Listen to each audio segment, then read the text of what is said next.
Good evening and welcome to Enemy Within. It's Tuesday night. It's the 3rd of November 2015. And unfortunately we were supposed to be having Mark Cox on with us tonight to talk about the Love Kitchen in Liverpool. But I got a message from Mark and unfortunately he's busy tonight, so he's had to cancel. So it'll just be me and Tom, unless anybody's got anything they particularly like to talk about. And if that's the case, you'd like to call us on Skype.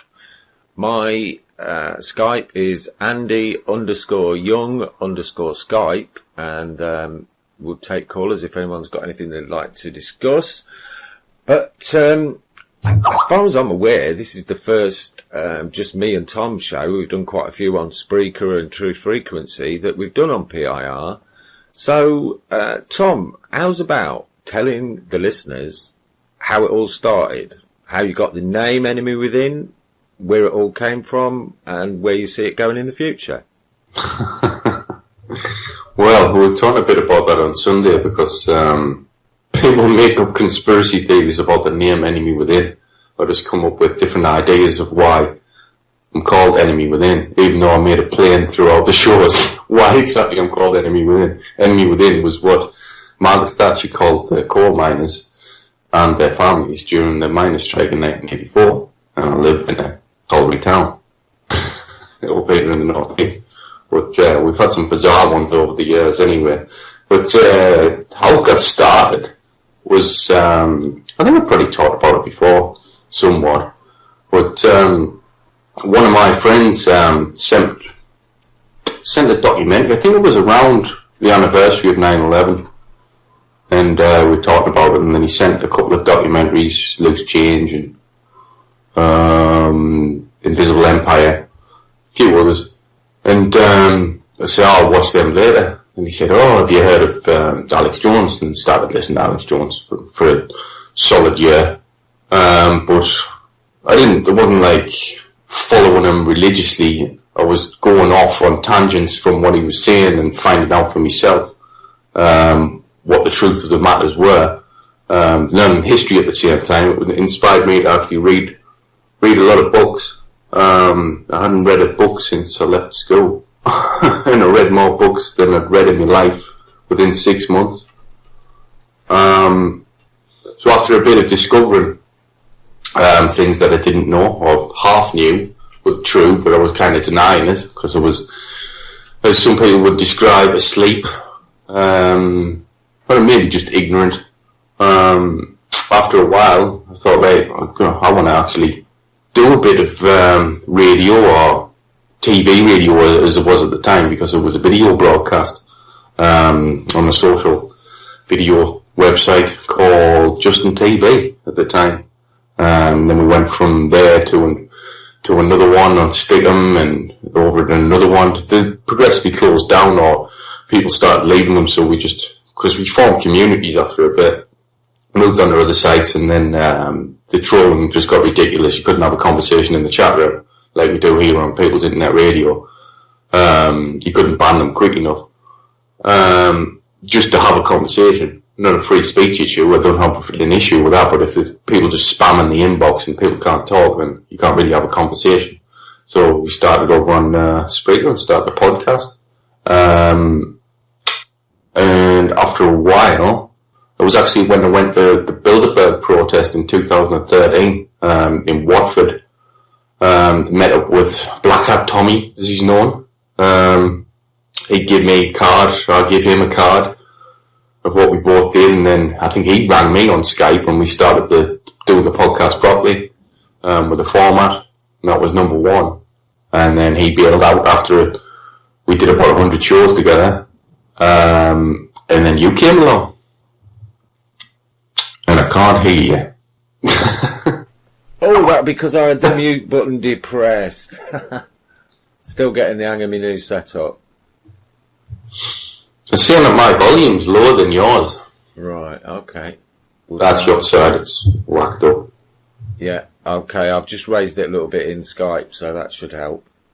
But what I did miss out was Tommy actually got in contact with the guys over at Unbound Radio at the time, unboundradio.com, which later became truthfrequencyradio.com, and we got a show on there, and that's how we got on there. Yeah. So it's been quite an interesting turn of events. Things certainly seem to have picked up this year, don't they? Gone from 3 shows a week to, well, we went to 5 originally, but that just got a bit crazy, didn't it? So we dropped it back to 4 by cancelling the Wednesday, yeah? Now to see my volume's higher than that Andy fella's. Thank you, folks. You've been very helpful tonight. Yeah, brilliant. Back into Skype settings then. We'll drop you back.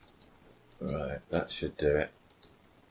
Yeah, so, a lot of people drop out of radio because they don't get listeners straight away. I did about 10 shows on the video site. The first one were on Justin TV, and the first few there was just friends of mine who were listening in, and then they drifted off, and then it basically went down to 0. I was at the point where I was just going to give up, and then there was one bank holiday. I put a repeat of the show on because I recorded it, and played it on repeat all day, and people started coming in and talking about it, thinking it was still live. And I was just sitting in the garden on the laptop. I said, "Oh, we can go live if you like." I used to just get Jimmy on Skype and we'd just talk stuff, and sometimes he'd get other friends on, and that's when we started opening the lines, and people started ringing in. It was kind of like just a call-in show. Whoever wanted to talk about the subjects that I'd brought up on the night. I usually had like 4 subjects, and then people would randomly call in. Oh, yeah, yeah. Ah. But a lot of those people who were involved in the show at the start are involved now. A lot of them that bailed out of the show at first that have came back later on. That's what I was talking about the other week. Yeah, yeah.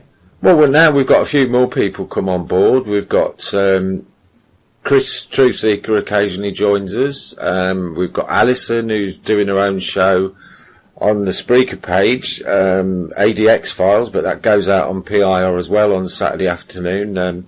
I played the interview that I did with Alison before she properly joined us Saturday afternoon, and the those that were listening and typing in the chat room said they really enjoyed it. Well, her guests have been brilliant. I don't know how she gets them, but everyone's brilliant. Well, you see, she's helped us a bit because we've got Stanton T. Friedman on Sunday, and that was actually through Alison passing me on Stanton's email, and I just never got round to emailing him after the conference where I met him at Homefirth, but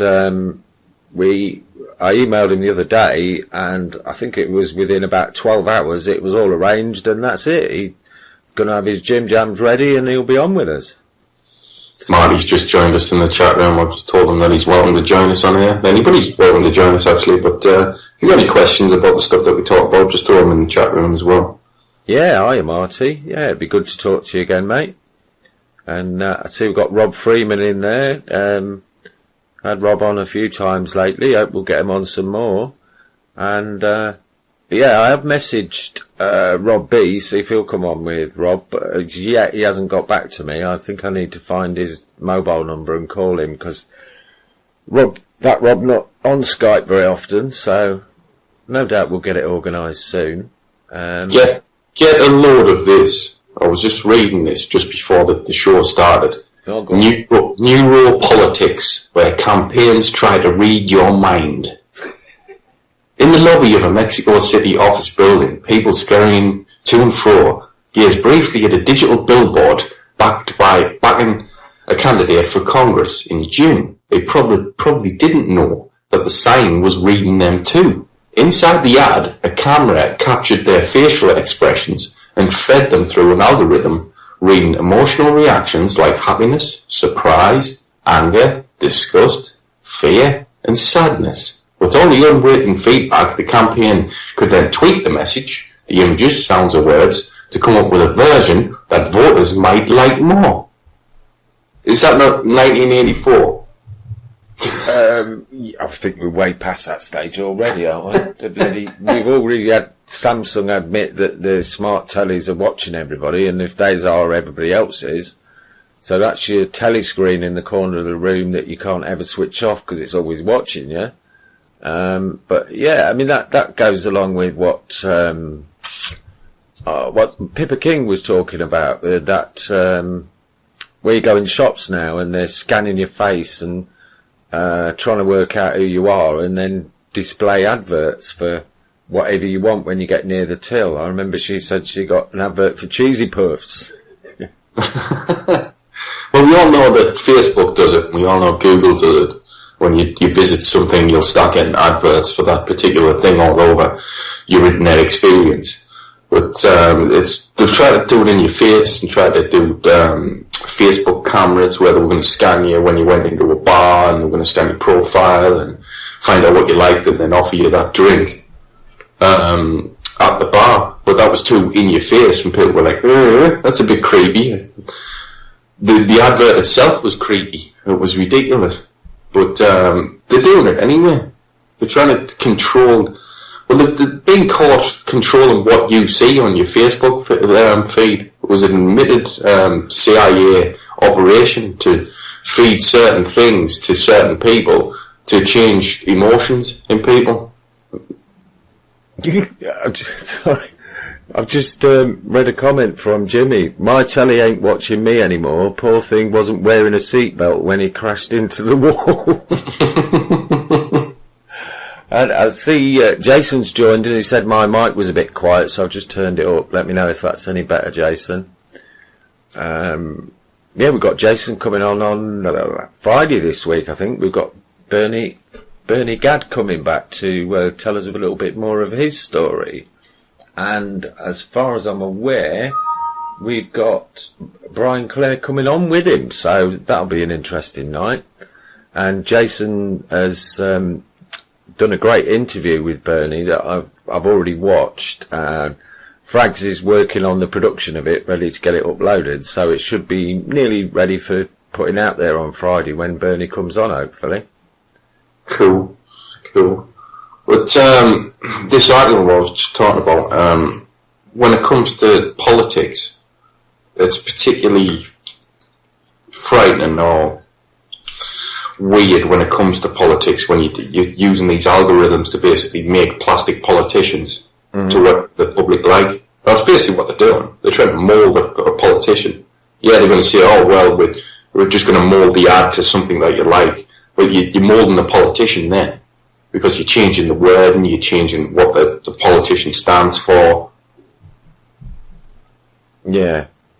Yeah, I mean, let's face it, they're only bloody puppets, aren't they? Exactly. It's like I've said in the past, I think, because most of them are just straight out of university into politics. That's a bit like teachers that go straight out of university into teaching. Unfortunately, as well-intentioned as most of the teachers are, they know bugger all about real life, do they? Mm-hmm. And exactly. The thing that makes good teachers is to mix it up with reality, and they make the go away from the curriculum, actually teach you the real subject. Especially history. It will take a really good history teacher will tell you real history instead of just curriculum crap. Oh, are they allowed to do that anymore? Yeah, it was when I was at school. Yeah. That was one teacher. Yeah, it's funny with me with history. I don't know if you still had the same thing when you was at school, because you're quite a bit younger than me. But when we got to, I think it was 13, you had to kind of choose what subjects you were going to study and drop some others. And I got top of the class in history, but the history teacher recommended that I drop the subject because we didn't get on. I thought, that's a bit weird. I think I asked too many questions for his comfort. Drop the subject because I don't get along with you. Nothing to do with the subject that you might be interested in it. Were you particularly good at the subject? I don't know whether I was particularly good at the subject. I'm quite good at remembering stuff, so that was probably where that came from. But, that's why I did well in school exams. I think Jimmy's just told me to turn my mic up a little bit more. This is like when you control the heating in an office. Somebody says it's too hot and somebody says it's too cold. Yeah, that's it. Well, I've turned it up a little bit more, Jimmy. Let me know how we've got on there. Paul Sturm's saying that there are no teachers, only instructors. Well, I think there still is some good teachers out there, but they're certainly not following the curriculum. And they certainly wouldn't be teaching in the way that they are when the Ofcom inspectors come in. Uh-huh. No, but it's all too kind of tied down. You know, you've got to follow this curriculum and follow the agenda of those who are, you know, paying for it all. And, you know, what was it George Carlin said? They want you just bright enough to work the machines, but just dumb enough to not ask why. Well, you just look at how more intelligent homeschooled kids are. If you talk to a kid who's homeschooled, they're much more intelligent and much more advanced than the kids who are in class. Yeah, I've met some homeschooled children over the years, and they do seem they seem to think for themselves a lot more. You know, they'll ask questions that are relevant questions rather than just why. Well, they were just starting to figure out when I was at school that some of the kids were actually far more advanced anyway. And we had, when I was doing my GCSEs, we had kids doing the GCSEs from 3 years below, just as a test to see how well they would do. Oh yeah. And they were passing. They were basically reading the curriculum, because all the curriculum books are numbered. So in the class they were already up like 3 or 4 books. They were given the books. That's the trouble, say, that if in normal classes they don't give you the next book because the rest of the class is not that far on. Yeah, the brightest student has to wait for the rest of the class to catch up. Interesting post from Lee in the chat room there, and he says, teacher and student both at the same time. Best not to separate the two. You teach yourself usually by learning and observation. Nice one, Lee. I say it's a lot easier now because we're in the age of the internet. So it's a lot easier for kids to research stuff that they're actually interested in, rather than going through the old... Do you remember when you used to have to go to the library and go through encyclopedias? Oh, yeah. Yeah, I never laid a finger on a computer until I was just short of my 30th birthday. So it was a bit of a learning curve for me. And the first one I tried was when I worked at the local council for my sins. And it was one of them with a green screen with green digits on it. And that was it. And then one day they got a Windows PC. And I went and got to play with that for an hour, and that was it. No more playing with that anymore. I used a real PC in the last 2 years of school and used the internet for the first time at college. Didn't even know what the internet was. I said, right. But my first experience was a lecturer saying, oh, we've got the internet, by the way, just play on it. Right, how do I do this? Didn't even know what a search engine was. Yeah, I mean, when they started talking about engines, I thought, oh, I could maybe have some of this. Yeah, I could probably suss that out if it's got engines in it.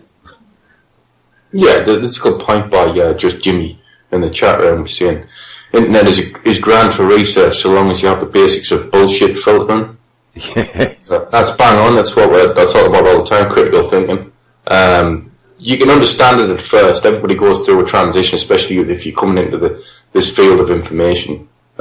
People just have information overload at first. Confirmation bias as well, because they're trying to confirm things instead of trying to debunk them. You've got to try and debunk yourself, and not all the time it can be debunked.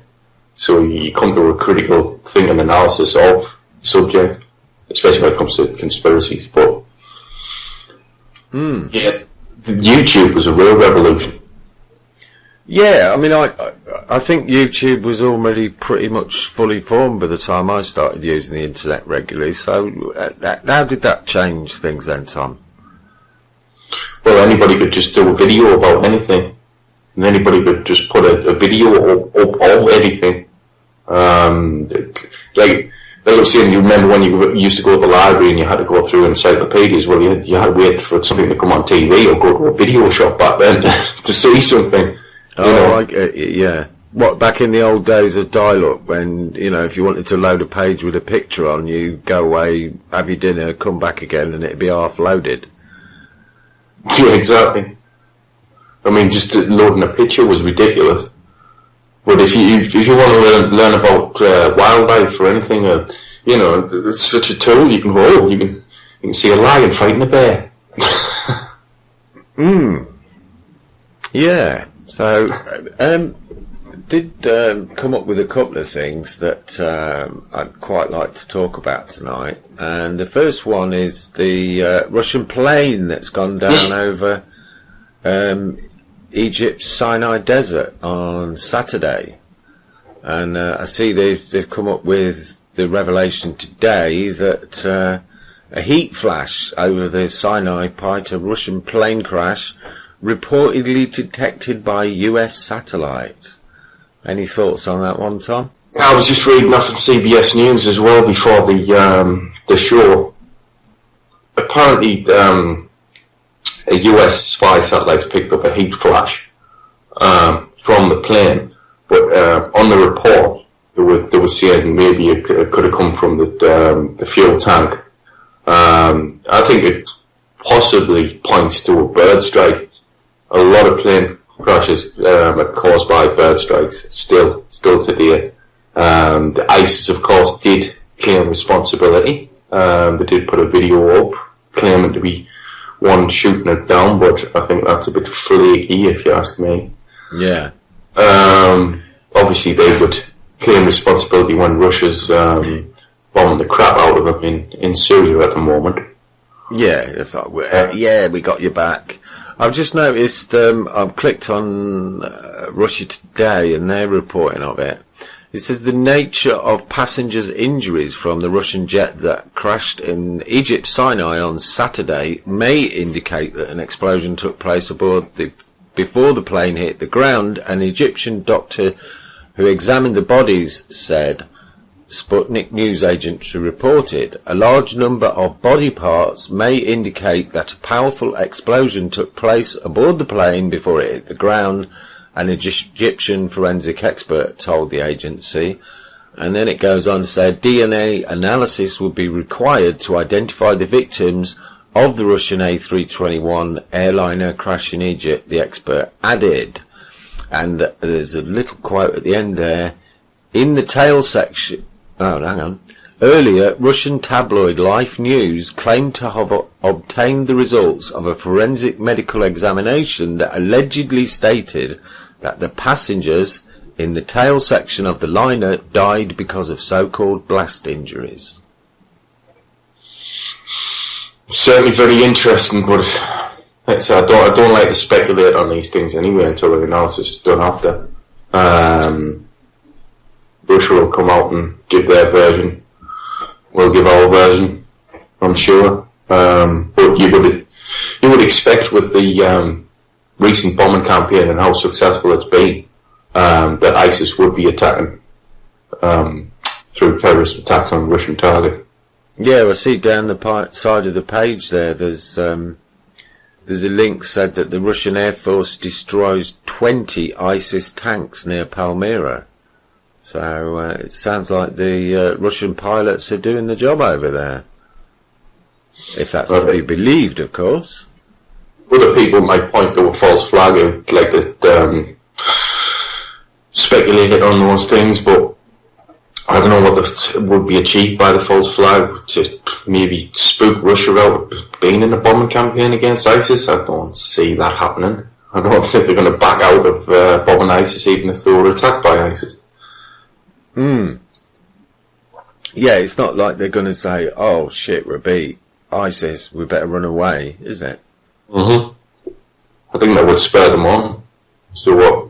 I wouldn't see a false flag, but it's certainly interesting. There's certainly some stuff that needs investigating about it, but that comes with any airline crash. Yeah. Yeah, and then down the side of the page there's also Stephen Hawkins, what was it? Stephen Hawkins outsmarted by a 12-year-old girl in an IQ test. She must be one smart girl. I clicked on the article, and all it talks about is a marriage. He describes his relationship with Mason, who he married in 95 and divorced 12 years later. Oh no, 12 years, that's not there. No. Oh, there we go. Stephen Hawking outsmarted by 12-year-old girl in an IQ test from the 26th of August. 12-year-old girl has bested Stephen Hawking and Albert Einstein by scoring a perfect mark in a Mensa exam. Lydia Sebastian from Langham in Essex had been lobbying her parents for permission to take the test, which measures IQ, for over a year.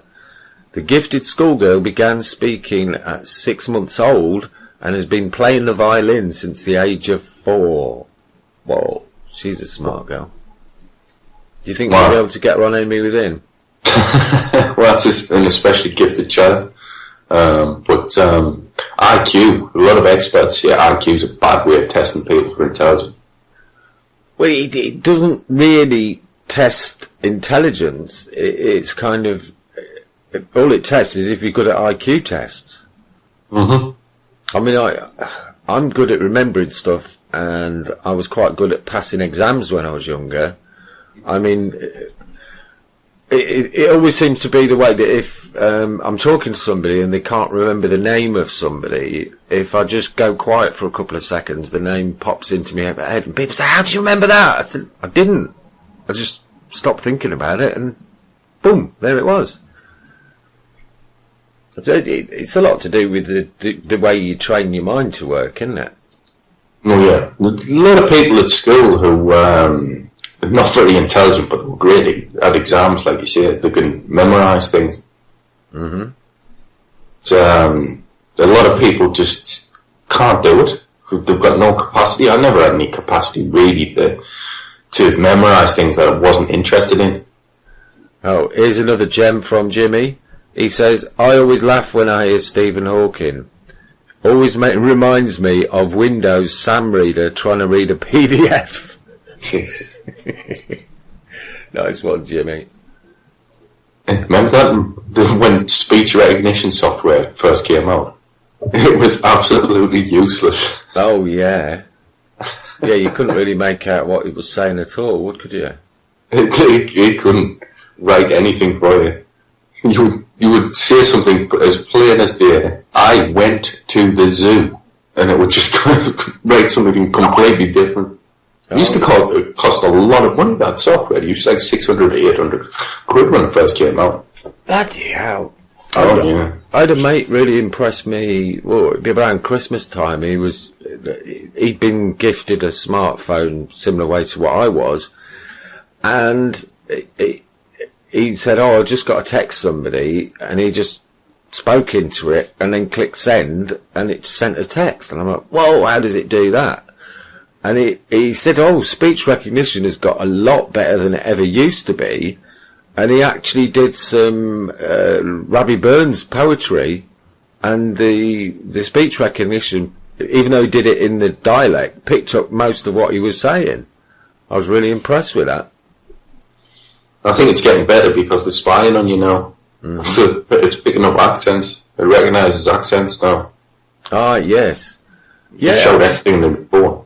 I've just clicked on that link that Pat Veldon placed in the chat room there.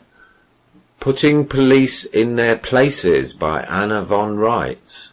Here is a real gem to share with all of the out-of-control corporate mercenaries pretending to be peace officers. They have no public office, therefore no public authority, any different from any authority any of us have.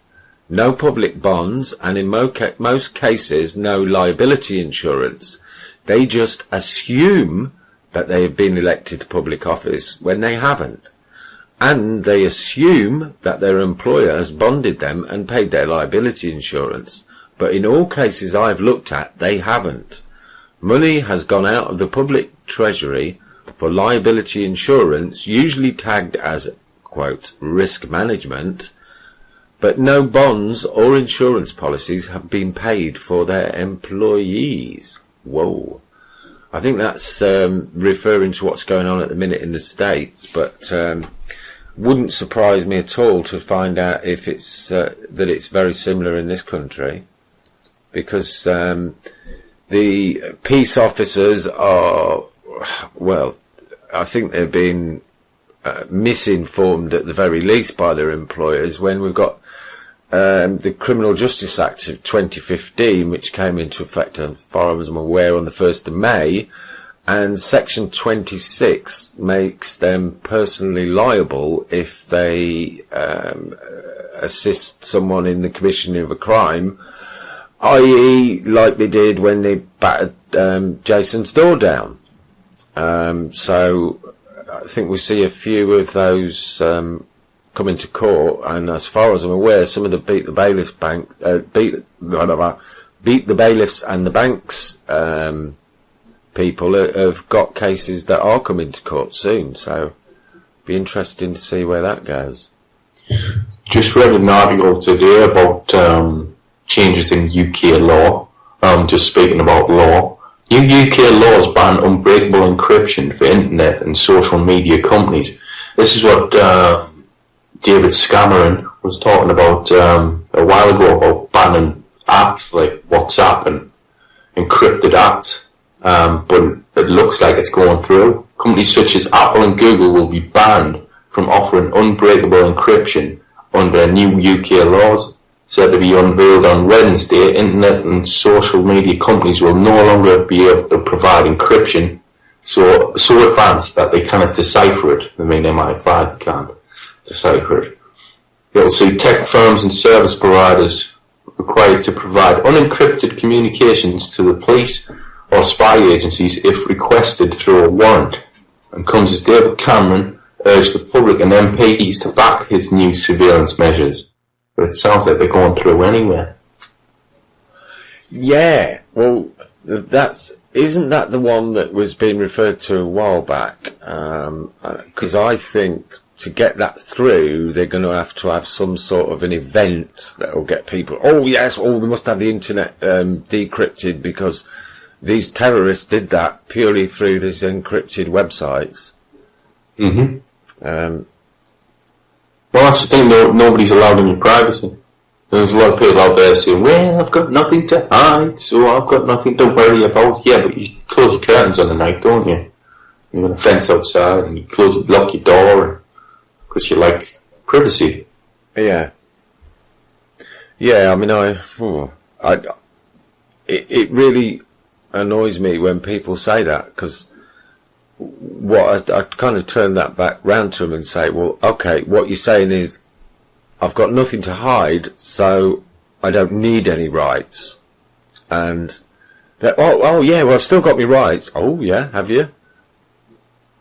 Well, it's a slippery slope. Jimmy's saying in the chat room, Tom, wonder how that so-called act would affect the ordinary man or woman capable of encrypting their own email and messages with PGP or GPG. Yeah, well, I think that's the issue. I think they're going to stop the major providers like Google and Apple providing encryption, but there's a whole load of encryption software out there, a lot of it free, which they can't stop you using. They can try, and there's certainly going to be a huge backlash when it happens, so I don't see it getting past that point of even discussing the subject, but they've certainly got a hold over the corporations, the internet corporations, and can stop them putting stuff out, but they can't stop every company on the internet or normal person even providing it. It doesn't even have to be a company. Some guy comes up with an encryption software and then makes it freely available. Mm-hmm. Oh, I see Pat's putting an explanation out link. He said, motor proprio 11/07/2015, Andy. Thanks to Patrick and Jimmy for passing the link. Yeah, motor proprio, that was where the Pope made a declaration. He removed immunity from all public officials, didn't he? Didn't hear about that one. From but, what? Jason in the chat room says, terrorists can walk into Morrison's and buy explosives, but if I type the wrong thing on the internet, I'm going to jail. That's about it. Yeah, watch your back, Jason. What's the other one from? From Lee, can a corporation really be called or titled as a terrorist when it's a legal fiction that doesn't really exist? I know, self-answering question to some here. Yeah, well, the corporation can't be. You're right, but they've certainly got hold over them. These guys go to the Bilderberg conference. They're all part of the elite establishment, if you want to call that. So they've got control of them. It's just like Zuckerberg being caught at a hot mic with Merkel saying he was going to censor Facebook on behalf of her government. Yeah.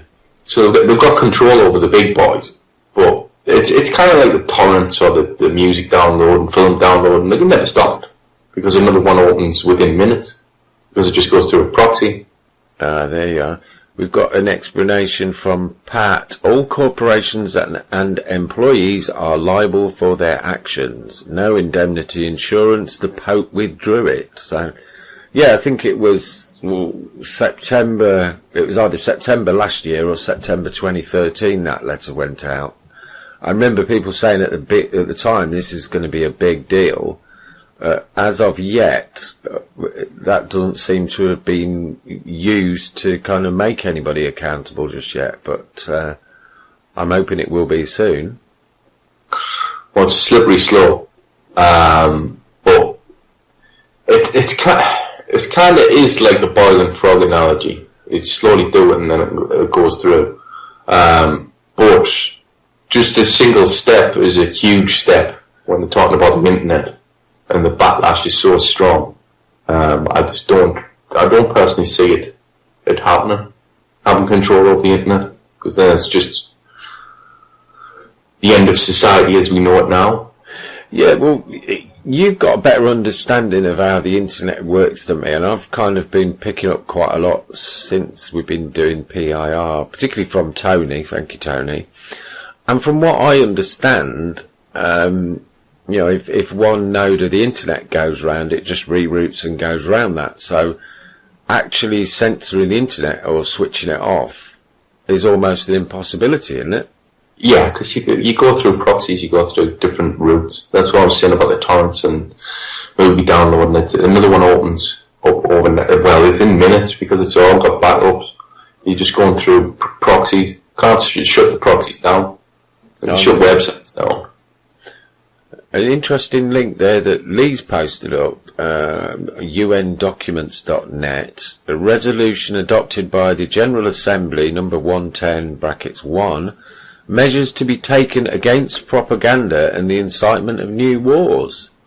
So, yes, a law against propaganda. Ironically, the UN uses it as a weapon. We'll cover this on Friday. So, the dark side of the room is going to be another belter Friday night. Well, that's what David Scameron was hinting at, non-violent extremists.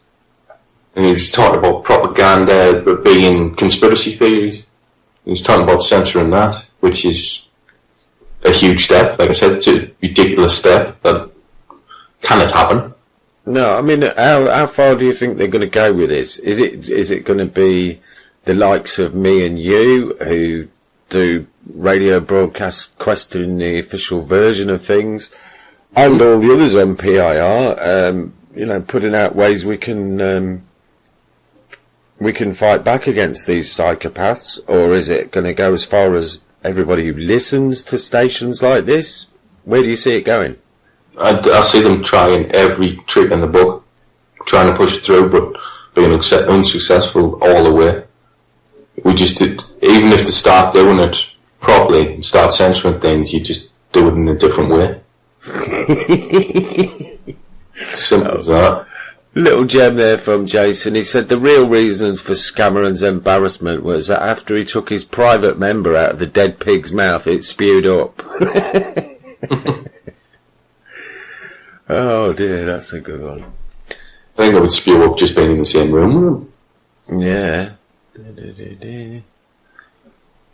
A man is on it tomorrow, Rob. Oh. What's that I missed that Rob posted? Yes. Rob's been using Motor Proprio since 2013. So it was 2013 it came out then, yeah. There we go. What's that? Camp UK. Oh, I'm losing my place in the chat room now. It's moving so fast, Andy. This isn't new. This was back in 1947 when most people in Camp UK were reclassified as British subjects. Yeah, so what have we got? Found another interesting article today. It says white middle-aged people in the US are dying quicker than in any other developed nation, according to a Princeton study. Is this serious? Nobel Prize-winning scientist, get this, Angus Deaton and Anne Case have come out with shocking conclusions that white middle-aged Americans are the only first world group of people dying faster than their counterparts in any other developed country. I think corn syrup and hamburgers have a lot to do with it. I would say it's a fair bet, yeah. And there's a picture of people walking over a bridge out of mist. Oh, that's a bit strange. Yeah, have you noticed any things in the news lately that caught your eye, Tom? We were talking a little bit about it on Sunday about Tony Blair apologising for the Iraq War, or somewhat apologising, not really an apology at all, actually. Because he said he was still happy that it happened anyway. But what is the reason for this apology? Is he freaking out over the Chilcot report? And not just the report when it eventually comes out, but what's been leaked over the time that it's took to come out, because it's took so long. It's starting to leak out anyway that Blair had a secret deal with Bush to go into Iraq a year before. So I think he's just shitting himself. Yeah, I mean, there can be no other outcome of the Chilcot report other than putting Tony Blair on some sort of trial. But it'll probably be just one of those inquiries again. We'll have an inquiry of Tony Blair again, and then an inquiry about the inquiry. Yeah. I mean, I've heard some information that I'd like to get dug a bit deeper into, talking about when the Gulf War was kind of officially never even dreamt up, but a year before it actually started, they were shipping armaments out to the Middle East, which, or out to that zone, which wouldn't really be quite the logical thing to do, would it? All the documents are there. The documents of them drawing up the Iraq map of what oil was going to go where, what they were going to do. But I've said it a few times on the show, but not recently. The Iraq war, a lot of people say, oh, well, it was to get the oil. Well, it wasn't to get the oil, it was to switch the oil off. It's about OPEC, and it's about Saudi Arabia controlling the price of oil. And Saddam was pumping it out too quick. So it was affecting the price, so that they have to switch the taps off. They do it all over the world. I mentioned many times about them going into places like Kazakhstan and a lot of the old Soviet Union, and basically saying, all right, we're going to tap the oil here, we're going to build up the town, and stop building up the town. Stop building casinos, the money's going to roll in. We're going to employ everybody in the town and start employing them, and the money's rolling in, and then the deal's signed, and then they switch the taps off overnight, and they just turn into ghost towns. And there's loads of these ghost towns all over the world. Yeah, well, they need to do this really, because it's a kind of supply and demand situation, and I think they seem to be invading countries that are overproducing or just basically not playing along with their script, and then they go in, turn their oil taps off and, the price goes up again. So all the billionaires and trillionaires that are owning the arms companies as well as the oil companies, they magically get better off, we get worse off. Problem, reaction, solution.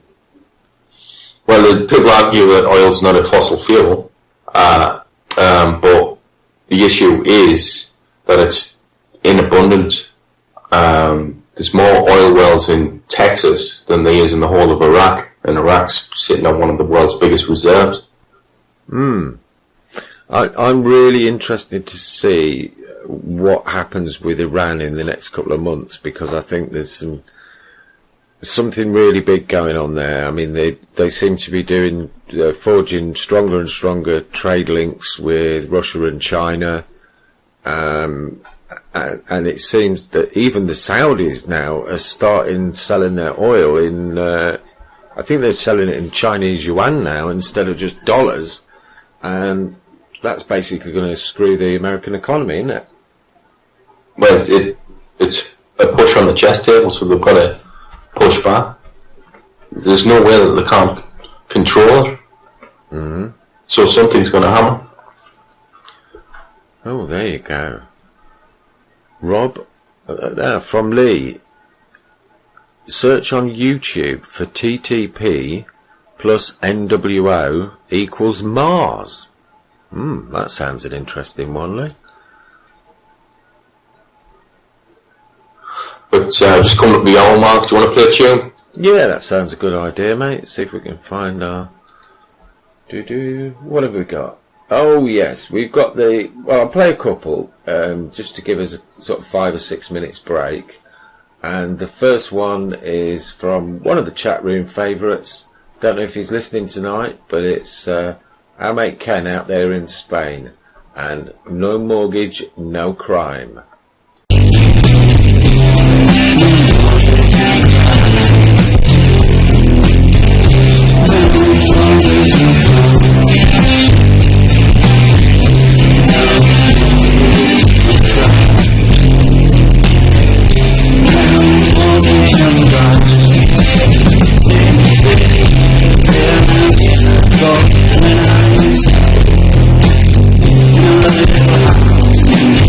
House,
Hiya, and welcome back to Enemy Within. I hope you enjoyed the music there.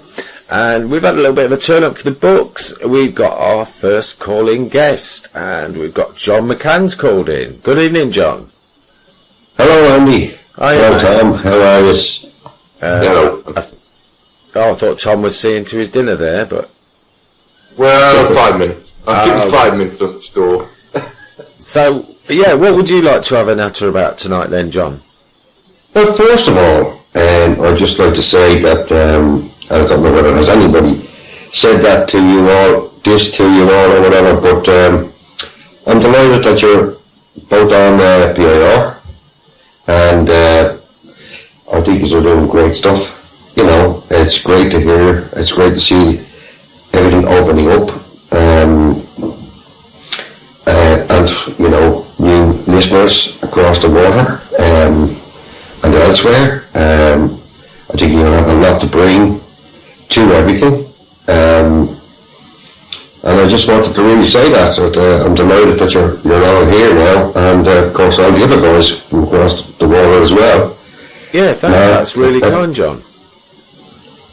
I think it's essential. It's very important, because I've been doing this for a couple of years, and just like yourselves, it's an outlet, more than an outlet for your voice, my voice, what we think, you know, all of those things, all these issues, and I suppose ultimately to try and seek solutions.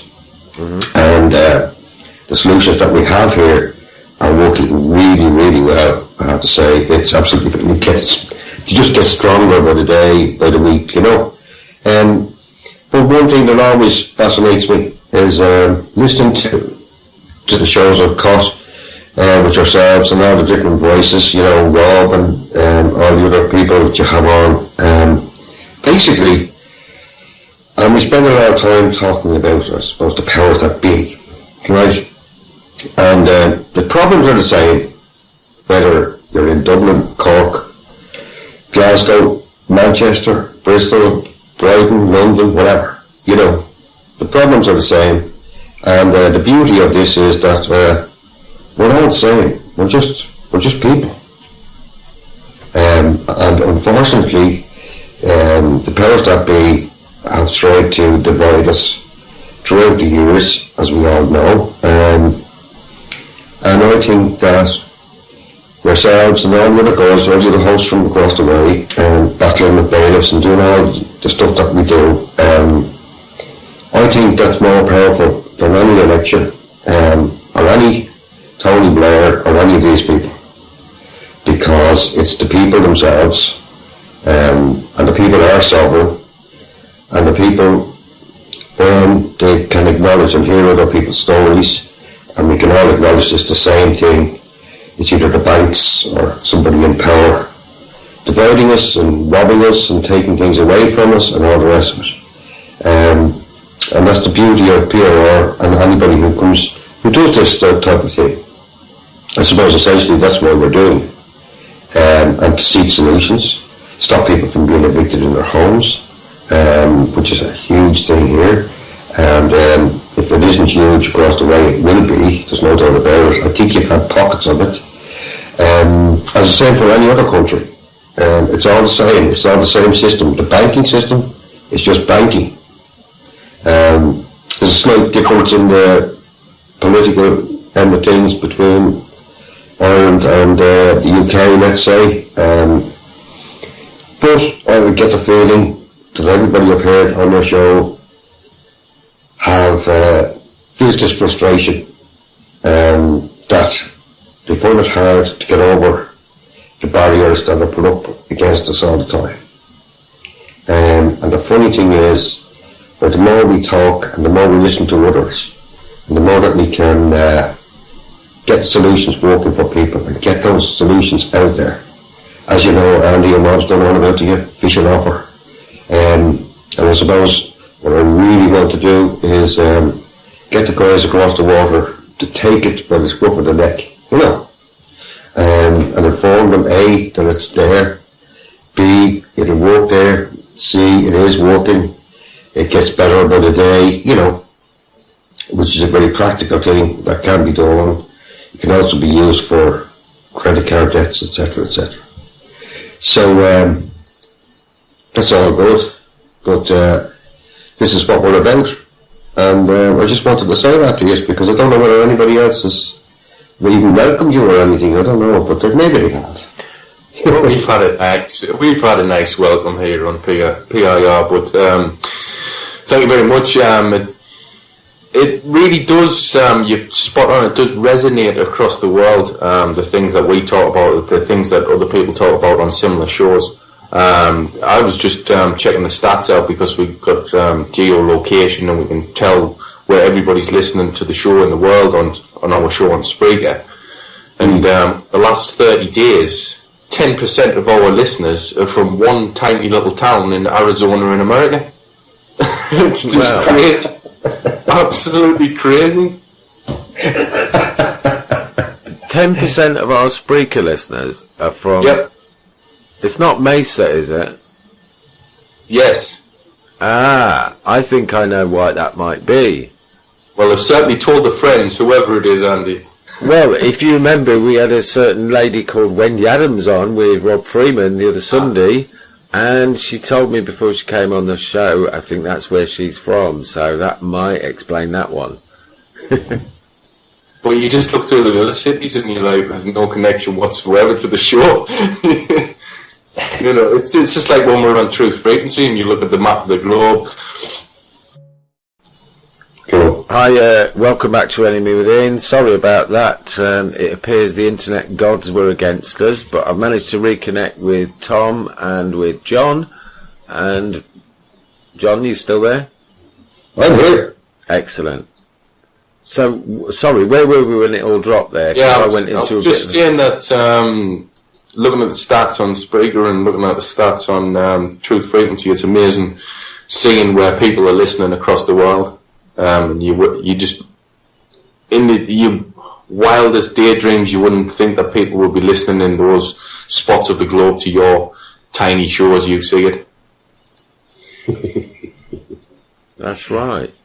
Oh, I've just got a message. Sorry, I've just got a message. Sorry, Andy, what? I was just saying I've just got a message come through from Graham Hart, who's following us at 9 o'clock, and he said tonight's guest is Dennis Wise, and he'll be talking about his new and ongoing work, NWO, Communism by the Back Door. So that promises to be a good one. Stay tuned for that one, folks. Sorry, John, go ahead, mate. No, it's all right. No, they're fine. I can't remember what I was going to say now, but there you go. That's good.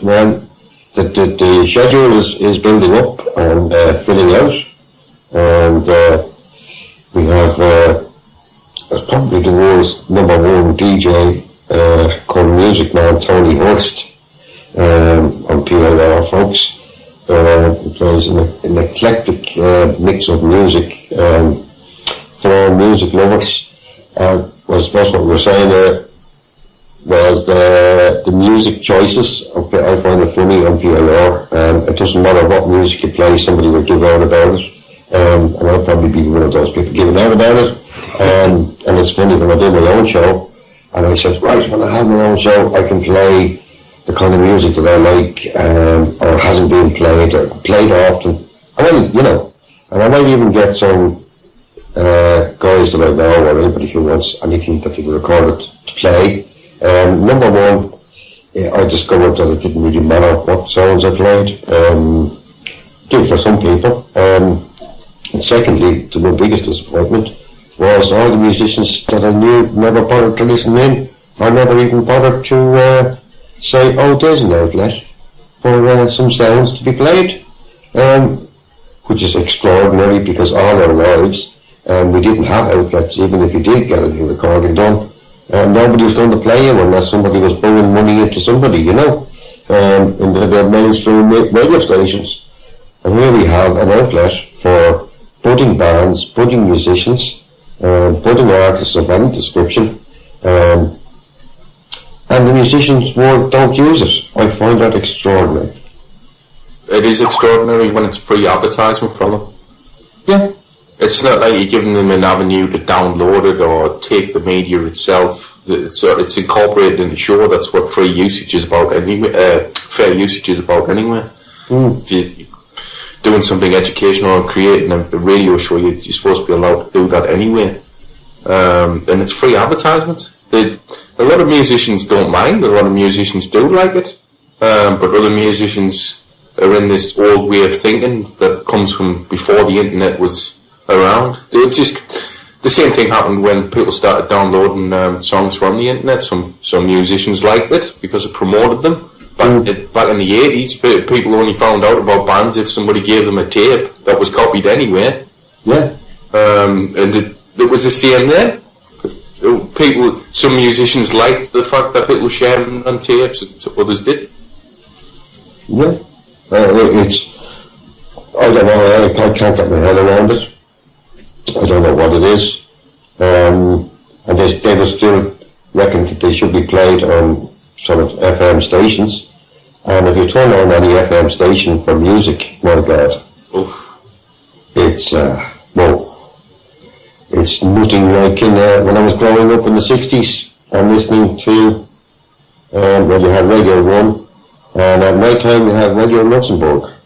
Well, Radio Luxembourg was where I heard the Average White Band, AC/DC, Bob Marley, anybody and everybody that was making music that was around, particularly Kid Jensen's show. This is where we listened to it on little transistors. And that's how we got ideas. That's where we kind of learned how to play, what was happening. And here we have a radio station that can do all that, and the musicians don't really bother. That is very, very strange.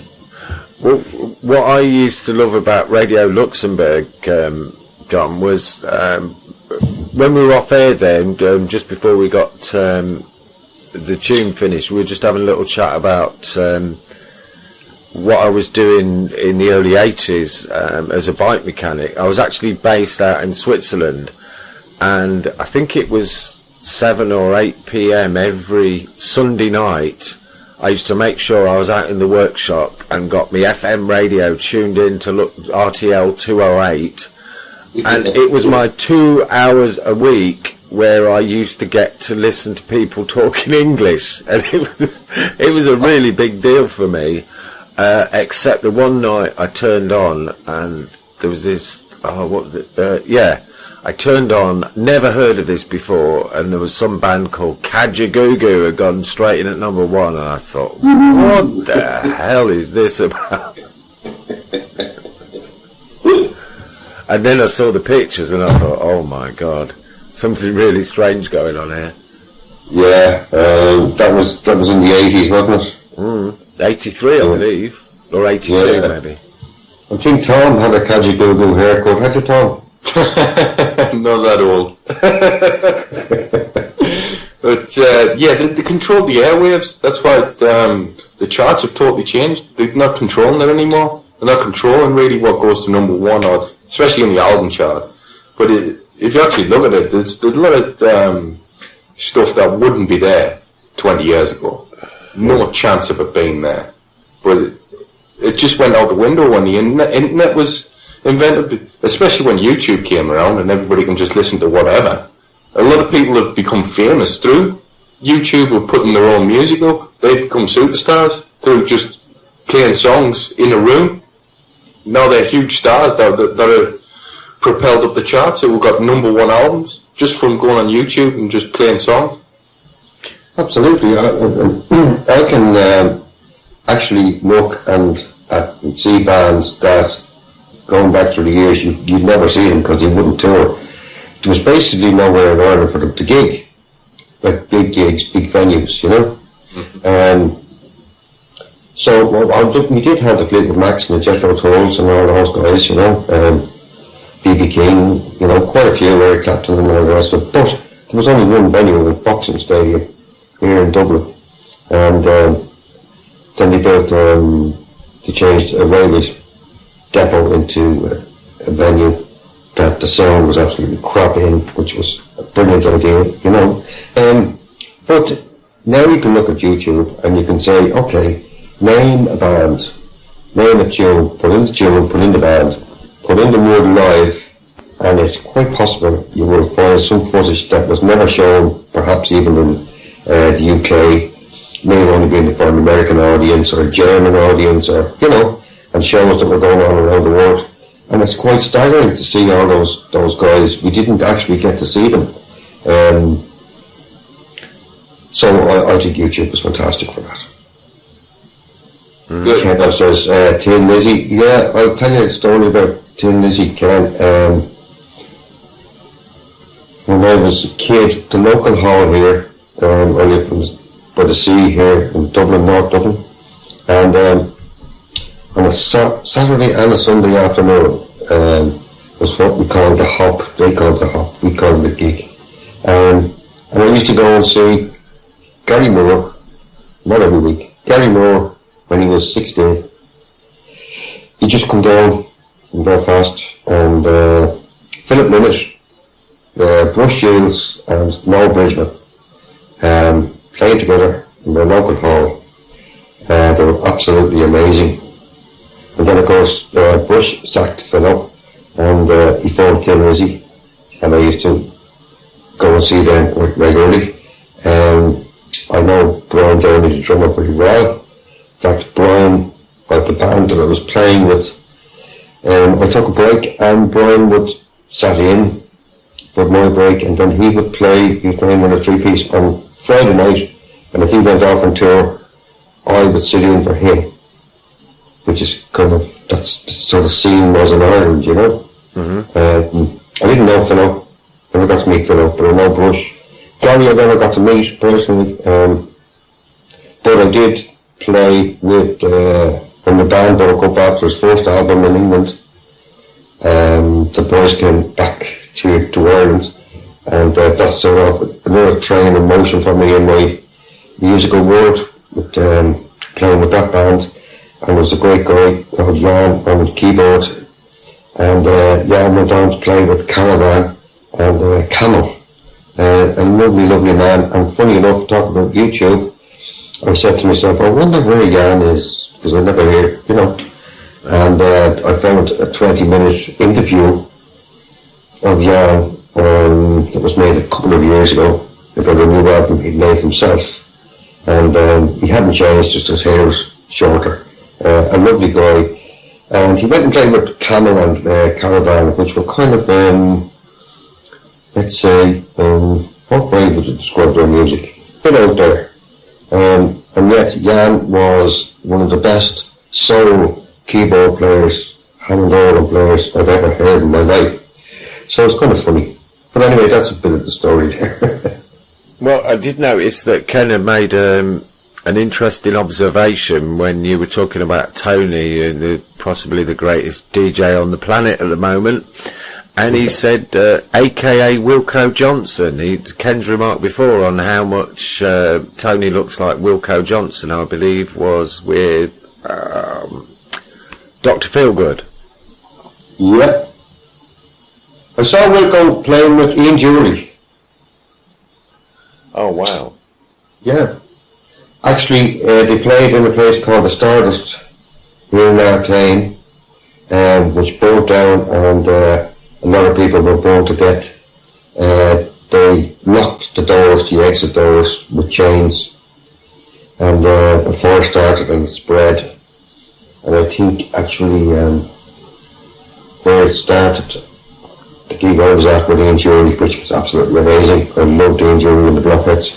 And Wilco was playing guitar with him. And he was doing his Wilco thing, you know, with the Blockheads, which was kind of fun. But yeah, that place burnt down and a lot of people lost their lives. And there was never any remedy really made for those people. I see when you were talking about finding people on YouTube there, Jimmy's just commented, I wonder how much there is of John McCann on YouTube. And then a bit further down he says, fingers crossed it's not a porn site. Well, that's two things I never did in my life, Jimmy. Yeah, but this just refreshing this out as regards music and YouTube and all the rest of it. And there's a lot of musicians. There's Graham, he played with Wilco, or he gigged with Wilco. I don't know whether that's what happened to Graham. I'm not sure. But Graham was over here with us a few months ago, and I don't think he's the same man since he's been here. I'm not sure. Maybe he he knows that when he came here, he knows that he's going to be slagged no matter what he says or does. But sure, that's cool. Well, what I got from Graham after he'd been over there and met you guys was that you know, the people of Ireland seem to be, maybe I'm overgeneralising there, but they seem to be a lot more awake and active than most of the people of mainland UK. And I think probably a touch of frustration has crept in since Graham's come back, and it's so difficult when you get to mix with a group of people who are like-minded for even just for a short period of time. When you go back to your normal life and you're surrounded by all the people who think, well, the government will look after us, and oh yeah, give Cameron a chance, you know, he might come good, or give Corbyn a chance because he might come good, and they don't kind of see the wizard behind the curtain, really. Oh, have we dropped again? Oh, thanks.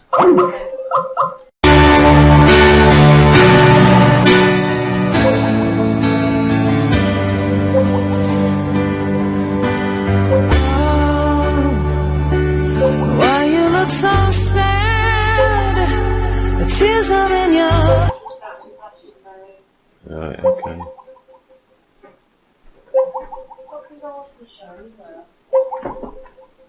Oh, Lee supported Agadoo. And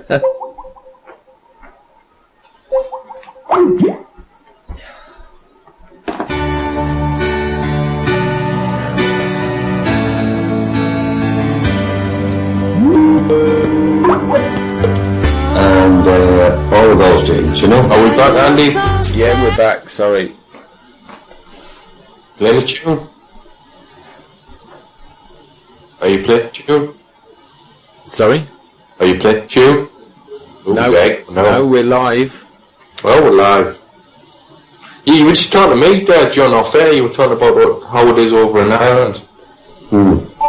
Well, you know, it's not everybody is awake. If that's the word, I don't know whether that's the right word, you know what I mean? But more and more people, what I've found since I came to PIR, which was named differently at the time, that a lot of what we say is now beginning to go even into politics. Although they twist it a little, like sovereignty, for instance. I never heard of sovereignty, except for the Queen, you know. And then you hear about sovereignty. Now all the politicians are talking about fiscal sovereignty and this sovereignty and that sovereignty and Ireland, you know. But over here they're lying, you know, because we are not an independent country, which is a very big thing here for people to get their heads around. For me, we weren't taught proper history in schools, which you touched on earlier on. It doesn't matter whether you're in Ireland or, you know, let's take a small area like Ireland or even the UK in comparison to America and Africa and various other countries, India, Russia and all these places. We have huge divides, you know, for such a small landmass. And the people in the north of Ireland, depending on which religion you were in, were told two different histories. And I know that for a fact because I knew people from, say, were Protestant. And they were saying, we were never taught that in schools, we were taught one way, and so you'd have those people being told certain history, and the Catholics being told another history. And it's only later on in life. And it was up the north, it would have been, I'll give an example. We did a gig in Derry. This was a band that was put together out of the breakup, the Gary Moore band and another band. And we did a gig in Derry in the middle of, it was like a housing estate, big hall. And of course we were playing Steely Dan and various things like that. And really the crowd only wanted some pop music. But when it came to the end of the night in Ireland, you had to play the national anthem.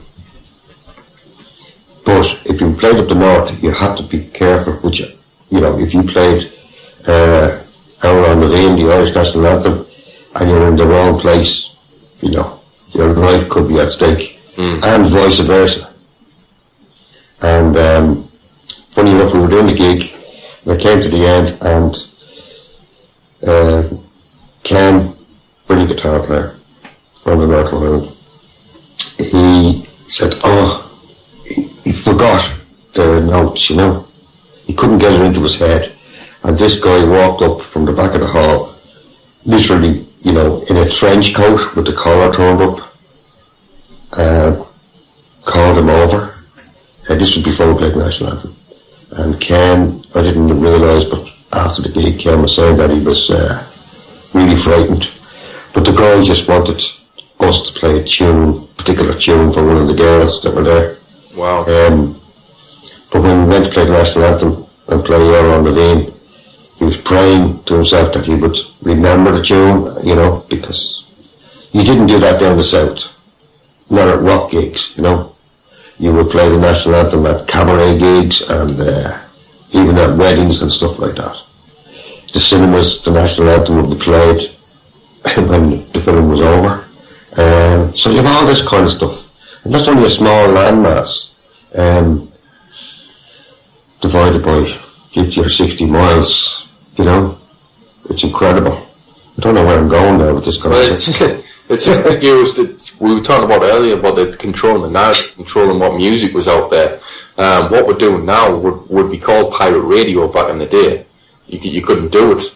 Yeah. Unless you were on a boat offshore or somewhere undisclosed. You couldn't do the things that we're doing now, but everybody has the ability to just put their own voice out on the internet. But like you're saying now, the people were taught one side of the story, one history, and that went across the globe. It was the same when the Cold War was on. We were hearing one side of the story, they were hearing the different side of the story over in the Soviet Union.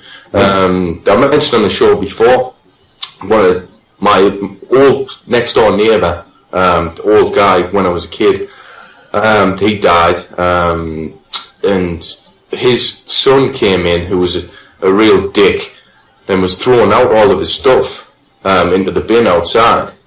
And he was a radio operator, this old guy in the army, he was a sergeant.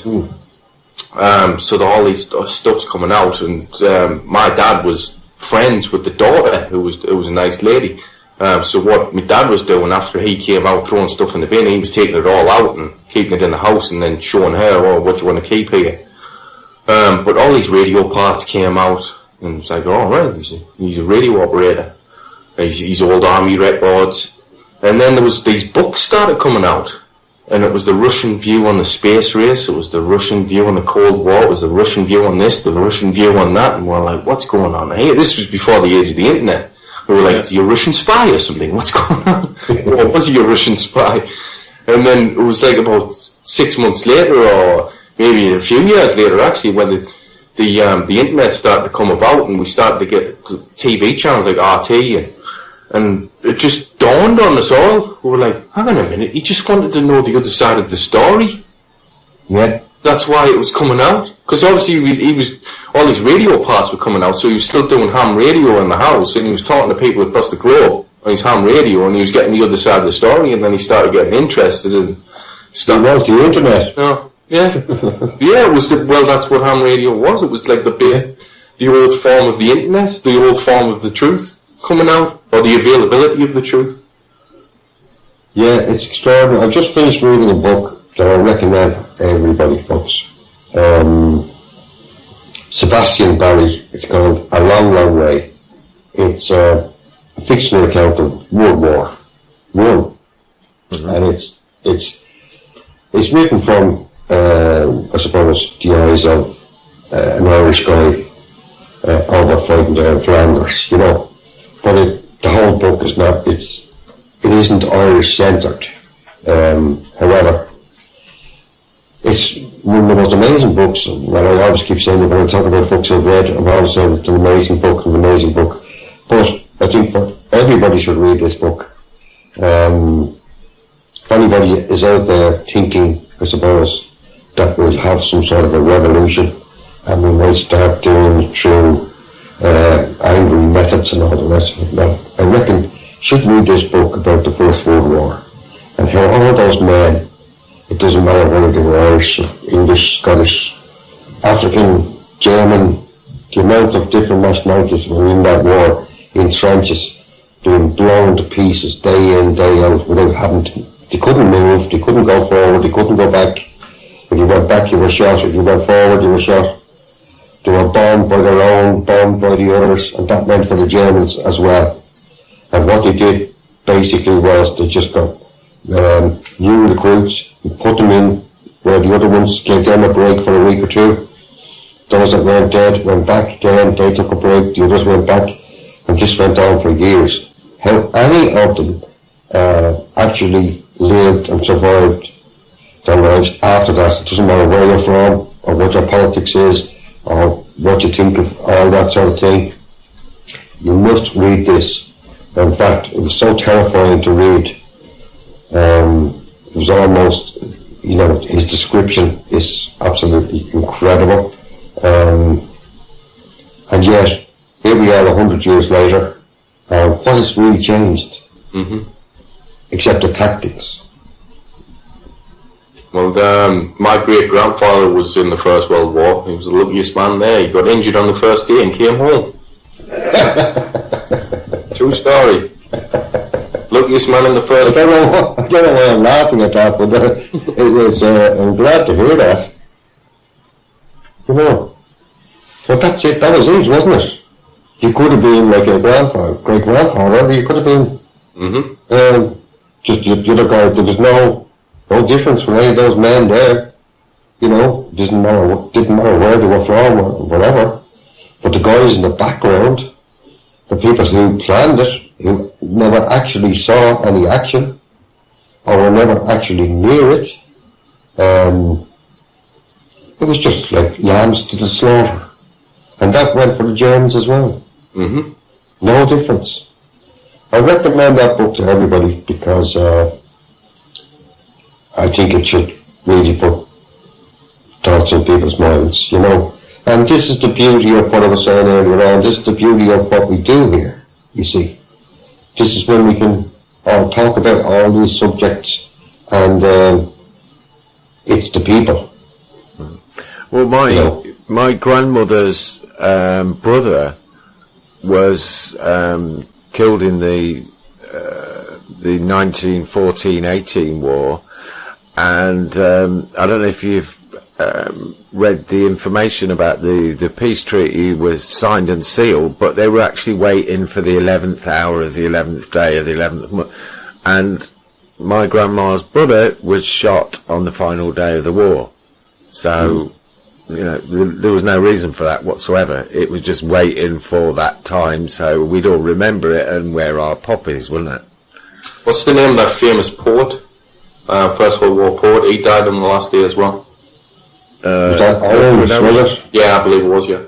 Owens and Sassoon. There was two guys, wasn't there, that wrote stuff. I remember seeing something by him, alright. Did he die in yeah? First, the last day of the war, yeah. Oh my God. Didn't Wilfred Owen write the one that I remember? I was really moved by it. It's called An Irish Airman Foresees His Death. Right. They're just asking for the name of that book again. Yeah, it's called A Long, Long Way. I'll put that in.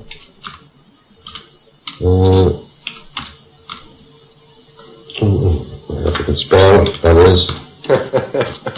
As I use my one finger typing. I didn't realise you could use more than one finger, John. What's that all about? I don't know. Yeah, when you come on to radio, folks, you have to learn to look at screens, look at chat boxes, and type, and speak, and do all of those things. It's a great experience, I can tell you. That's why we're on big money.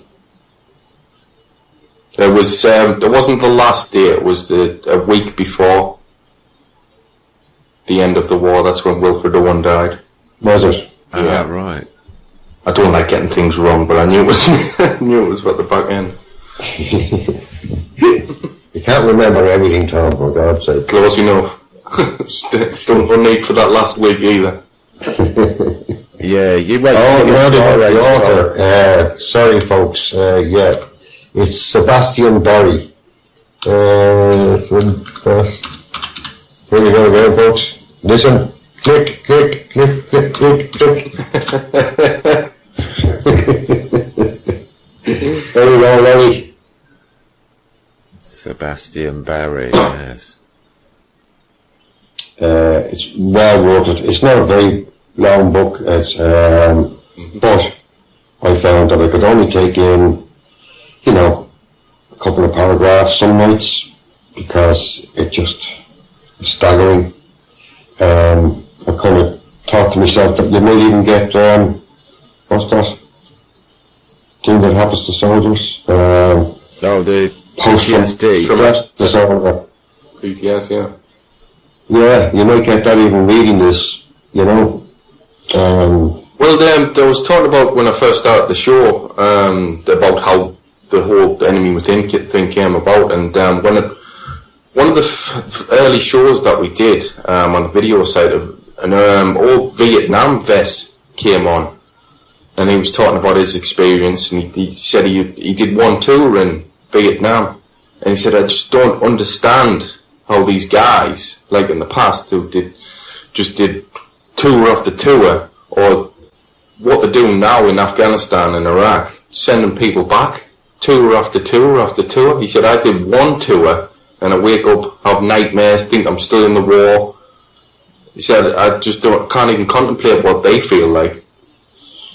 Well, this book takes a particular, it deals with that subject. It deals with it just in a few sentences, like it deals with a lot of stuff that could be, talked about for ages, and it deals with that. Also the peculiarity of the Irish guys' situation, that they thought that ultimately, by joining up in the war, that they were supporting the Redmondites here in Ireland for home rule eventually, that if they went to war and defeated the Germans, that Ireland and the boys would be seen as good guys, and sure, we might as well give you home rule now, In the meantime, the lads of 1916 kicked off here in Dublin, and that caused great furore, not only people who were at the front, but the people in Dublin and in Ireland. It really turned people's heads and twisted their minds and their thinking, because they were supporting the boys away, and they thought maybe they would get home rule, and that was another good excuse for all this. And then these guys, who my dad and father in 1916 took over the GPO and that, they were hated by all those people, the guys on the army in the front, and by the people, the wives and the sisters and the brothers and the fathers and mothers of the guys who were out fighting. And it got very confusing for a lot of the time for the people. And actually, it was only when that the guys in the 1916 Rising were executed that the mood changed in Ireland towards them. And also that he deals with that going backwards and forwards. When you're reading this book, you're praying that this guy does not go back to the front. Mm-hmm. You're just saying no. Like you're just reading words, but you're thinking, how could you possibly even stand one of those conditions for one day? Never mind for months on end, with a few weeks in between if you were injured or whatever. And the likelihood was that no matter what injury you had, if you were impaired after a few months, they sent you back. Mm-hmm. You couldn't refuse. It didn't matter where you came from. And, sorry lads, no problem. No worries, mate.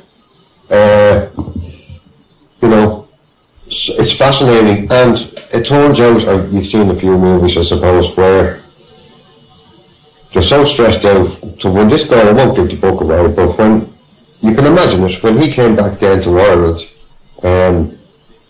the character in it, his father was actually working for Dublin Castle, which was the home of British power, seat of British power in Ireland. But so he was the son of a guy that was a superintendent. So there was that kind of political mix-up and values and I suppose wanting to do things. But he discovered that the only place he felt safe was in the trenches. Mm-hmm. It was so mixed up politically, emotionally charged, that when he came home, he wasn't accepted by his family or the people, and he wasn't really accepted by the generals and the majors either, you know, because he was Irish. They were accused of retreating or on the run when the first wave of gas came. Mm-hmm. They didn't even know what it was. Exactly, yeah. But they had to run. There was no escape for them. If you didn't run, they were dead anyway, so. But they were accused then of running. And it was a horrible death. An absolutely excruciating, horrible death. They were looking at this cloud coming towards them that they didn't know what the hell it was. You know, and ultimately, I saw another aside to that.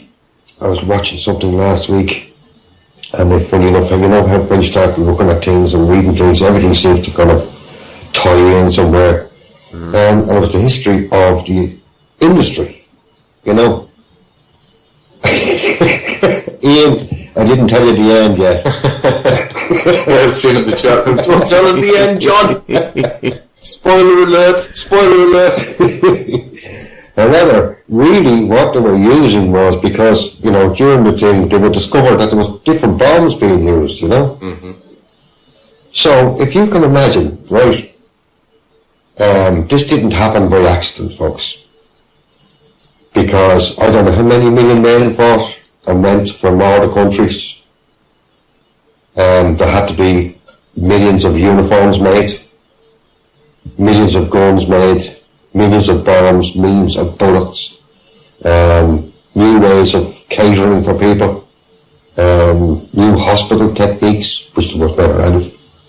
But you know, they learned how to, you know, somebody's face being blown off but they were still alive. How the hell would you put that back together again? People with burns, people with limbs gone, stomachs gone, you know, ears, eyes, whatever. So it was a training field for medicine. It was a test for industry. Could they keep up production to feed and supply the guys? And it was the same for Germany. And not only that, ultimately, it was about manufacture of the weapons that were actually going to stop the thing. And what they did was they just made bigger bombs. Mm-hmm. And they said, okay, let's test it. And as far as I know, the cannons were miles away on both sides. And they were used so often that the mechanisms didn't work properly. So they couldn't gauge the depth or the length where they wanted them to land. And nobody gave a damn. And of course, there's another aspect to it as well. There was millions of horses destroyed. So you had nearly all the industries that you could think of, clothing, food, shelter, and death, bombs, animals, transportation. They learned a lot from it. And all those guys, whether you were a German, whether the English or whether the Americans or African, Irish, doesn't matter.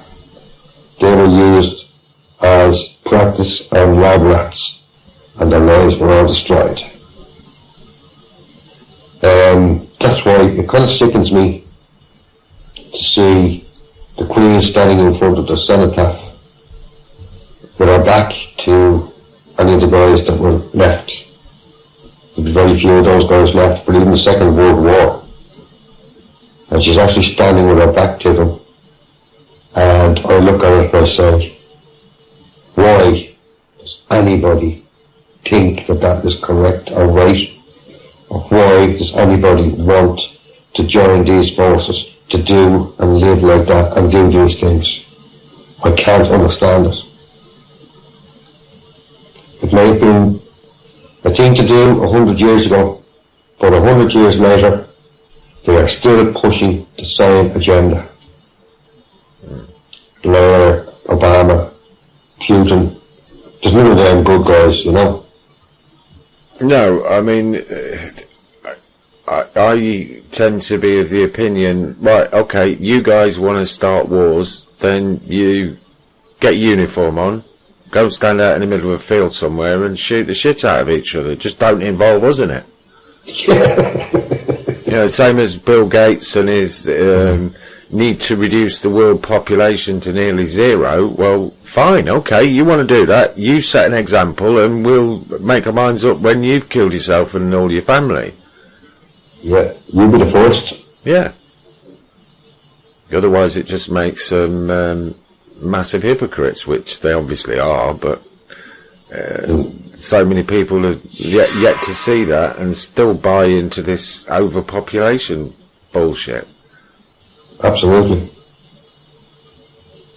I mean, I think we were having a bit of a discussion earlier on today. I was talking to a couple of friends, and it was brought up this thing about carbon offsets and all that. And I said, well, you know, it's not a difficult one to solve. We've got too much carbon dioxide. Now, what lives off carbon dioxide? Trees. And they shit oxygen, so problem solved. Just stop chopping down the rainforest, and bless her, Susie out in Spain came up with the idea that rather than buying presents and buying each other a load of stuff we don't want or need, for our birthdays, we should just go out and plant a tree. And when you're not old enough to plant your own tree, your parents go out and plant a tree for you and celebrate that event. I think that would make birthdays a lot more poignant and make the world a lot better place to live in. Well, I'll give you a funny one. I think it was about 10 years ago I saw somebody there might remember. The so-called government here decided to give everybody a tree. Mm-hmm. Or a tree will be planted with your name on it. And the forestry department is called Quilcha. And I think it was last year they were talking about selling off the forestries. No shock there then. You know, well, it's incredible when you think about it all. But you see, we can look at it, folks, and we can look and see these things, and we can see how stupid it all is, and most of it is stupid, ridiculous. The only thing is that, unfortunately, we don't seem to think that we can change it.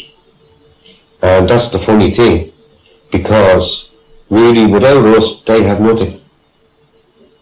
No, that's right, John.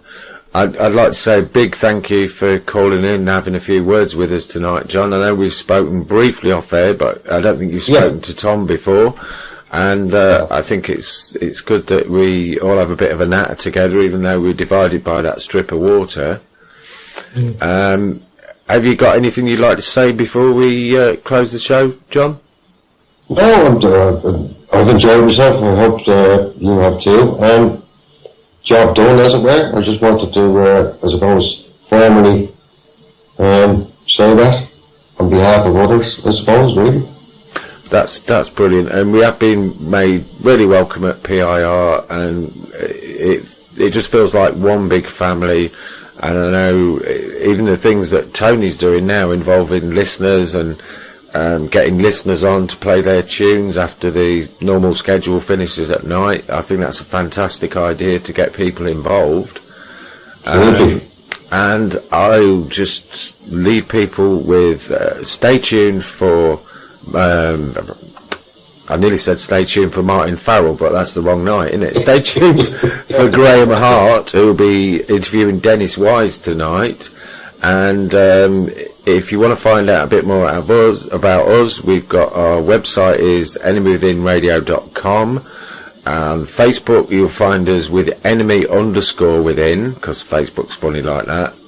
And you'll find Tom's Twitter is @enemywithintalk. Anything from you, Tom, before we go? That's it, and the website's www.enemywithinradio.com. We'll be back on Friday. Yes, Friday we've got Bernie Gadd coming on to tell us a bit more about what he's managed to uncover since the last time he was on with us. I don't know, that was a big hit with the listeners. And as far as I'm aware, Bernie's going to be joined by Brian Clare and also Jason, who's there in chat with us tonight. So always a good show when Jason's on, and Bernie's got some fantastic info. So we'll really look forward to that one. And on the subject of the war and what John just said about that certain excuse for a woman, I think I'd like to play out with this. Catch you Friday, folks. Very much, John. Thank you very much. Thanks, lads. God bless.